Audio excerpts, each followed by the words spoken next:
Hi friends, నా ఛానల్ను first time చూస్తున్నట్లయితే లైక్ చేయండి, షేర్ చేయండి, పక్కన ఉన్న బెల్ ఐకాన్ని క్లిక్ చేసి ఆల్ అనే ఆప్షన్ని సెలెక్ట్ చేసుకోండి. వీడియో అయితే చాలా ఇంట్రెస్టింగ్గా ఉండబోతుంది ఫ్రెండ్స్. స్క్రిప్ట్ చేయకుండా ఎండ్ వరకు చూడండి ఫ్రెండ్స్.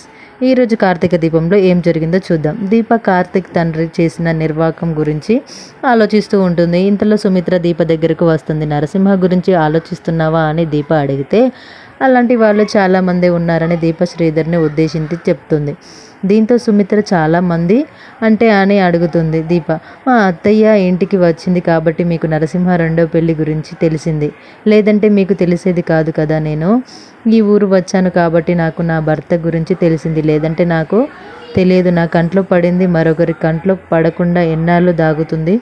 నువ్వు ఏదో చెప్పాలి అని నాకు అర్థం కాకుండా మాట్లాడుతున్నావు దీప.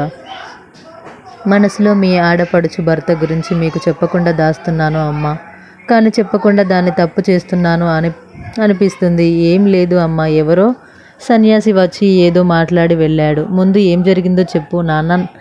నాన్న కోసం పెట్టిన పిండాలు కాకులు ముట్టలేదు అమ్మ. తీరని కోరికల చనిపోతే పిండం ముట్టవు అంటాడు కదా. నేను అలా అనుకున్నాను, కానీ ఇంతలో అక్కడికి ఓ సన్యాసి వచ్చి నన్ను చూస్తూ, బతుకున్న వారికి పిండం పెడితే కాకులు ముట్టవు అన్నారు. మా అమ్మ నాన్నలు చనిపోయారని నాకు తెలుసు కదమ్మా, అందుకే ఆయన మాటలు వింటే నాకు నవ్వు వచ్చింది. ఇది నవ్వాల్సిన విషయం కాదు దీప, ఆలోచించాల్సిన విషయం. నువ్వు పెట్టిన పిండాలు కాకులు ఎందుకు ముట్టలేదు? ఆ సన్యాసి నీకే ఎందుకు చెప్పాడు? ఆయన చెప్పేది ఎందుకు నిజం కాదు? మా అమ్మ నాన్న చిన్నప్పుడే చనిపోయింది. మా నాన్న కళ్ళ ముందే చనిపోయారు. అలాంటప్పుడు ఆ సన్యాసి మాటలు ఎలా నిజం అనుకుంటాను? నువ్వు పుట్టినప్పుడు నీ తల్లిదండ్రులు ఎవరో తెలియదు కదా నీకు. తెలియకుండా ఏమైనా జరిగిందా అంటే, లేదమ్మా, అలా ఏం జరగలేదు, అవకాశమే లేదు. ఏమీ లేకుండా ఊరికే ఎందుకు చెప్తాడు దీప? ఇన్నాళ్లలో ఎప్పుడు మీ అత్తయ్య నీకు ఎప్పుడు ఏం అనలేదా? ఎప్పుడు ఏదో ఒకటి అంటూ ఉంటుంది. నిన్న కూడా కోడలు మీద కోపంతో ఒక మాట అంది, కానీ దానికి సంబంధం లేదు. ఉందేమో ఆలోచించు దీప. ఇవన్నీ కాదు దీప, నువ్వు చెప్పిన దాన్ని బట్టి చూస్తే ఆ సన్యాసి మాటలు ఎందుకు నిజం కాకూడదు అనిపిస్తుంది. ఉదయం సుమిత్ర కిచెన్లో కూరగాయలు కట్ చేస్తూ ఉంటుంది. ఇంతలో దీప అక్కడికి వస్తుంది. సుమిత్ర దీపకు ఉప్మా చేయమని అంటుంది. ఇక మరోవైపు శ్రీధర్ వాళ్ళు ఇంటికి వస్తారు. దీప హోటల్కి వెళ్ళిపోయి ఉంటుంది. శ్రీధర్ అనుకుంటాడు, ఇక అందరూ కలిసి సంతోషంగా మాట్లాడుకుంటారు. ఇక సుమిత్రను పలకరించడానికి శ్రీధర్ కిచెన్కి వెళ్తాడు. అక్కడ దీపను చూసి షాక్ అవుతాడు. మనసులో దీప హోటల్లో వెళ్ళిపోయింది అనుకున్నానే, ఇక్కడే ఉందా? నా గురించి ఇప్పుడు నిజం చెప్పదు కదా. ఏంటి అన్నయ్య అంత హుషారుగా పలకరించుకుంటూ వచ్చి ఏదో దయ్యాన్ని చూసినట్లు అలా ఉండిపోయారు? ఏం లేదమ్మా, నిన్ను పలకరించడానికి వచ్చాను. పలకరించాను. నేను బావతో మాట్లాడుతాను అమ్మా. అన్నయ్యకు ఏమైంది? ఎప్పుడు లేదు, ఇంత కంగారు పడుతున్నాడు.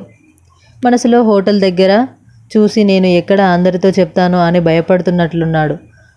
సుమిత్ర అందరినీ డైనింగ్ టేబుల్ దగ్గరకు రమ్మని పిలుస్తుంది. ఇంతలో కార్తీక్ గొంతు బాలేదు అని వాటర్ తాగుతూ కిచెన్కి వెళ్తాడు. అక్కడ దీపను చూసి ఇబ్బంది పెట్టడం లేదు అని వెళ్ళిపోతుంటే దీప ఆపుతుంది. బాబు, నేను మిమ్మల్ని నా వ్యక్తిగతంగా విషయాల్లోనే కలగజేసుకోవద్దు అని చెప్పాను. ఇది మీ ఇల్లు.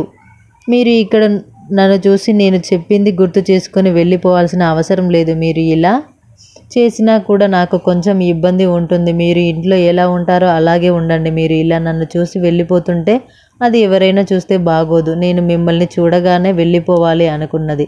మీరు ఏదో అంటారు అని కాదు అండి. మిమ్మల్ని ఎవరు ఏమీ అనకూడదు. అయినా అనే అవకాశం మనం ఎందుకు ఇవ్వాలి? సారీ, నేను ఎందుకు ఇవ్వాలి? వాస్తవాన్ని దగ్గర నుంచి ఆలోచించాను. ఇంకెప్పుడు మిమ్మల్ని ఇబ్బంది పెట్టను. అందరికీ దీప టిఫిన్ వడ్డిస్తుంది. శ్రీధర్ దీపను చూసి ఇబ్బందిగా ఫీల్ అవుతాడు. ఇక దశరథ్ శ్రీధర్తో బిజినెస్ ఒకటి ఉందని శరత్ అనే వ్యక్తి మీద పరువు నష్టం దావా వేయించడానికి శ్రీధర్ ఫ్రెండ్స్కి చెప్పమని అంటాడు. శ్రీధర్ సరే అంటాడు. ఇక సుమిత్ర, దీపం మంచి కోసం మీరు ఇంకో పని చేయాలి అన్నయ్య అంటుంది. ఏంటి? శ్రీధర్ అడిగితే దీపకు అతని భర్త నరసింహకు విడాకులు ఇప్పించమని అంటుంది. అందరూ షాక్ అవుతారు. దీప వద్దు అన్నా సుమిత్ర వద్దు అంటుంది. దీప వద్దు అంటుంది, కానీ వాడి వేధింపులు ఆగవు అన్నయ్య. ఎందుకు ఆగుతాయి అంటే, దీప ఫీల్ అవుతుంది, కానీ పెళ్ళం ఉండగానే చాటుగా వాడు రెండో పెళ్లి చేసుకున్నాడు అంటే ఎంత వెధవ అయి ఉంటాడు చెప్పు. అలాంటి వెధవని వాడి రెండో పిల్లం ముందే 2 చెంపలు వాయించాలి. మీరు ఊరుకోండి అత్తయ్య గారు.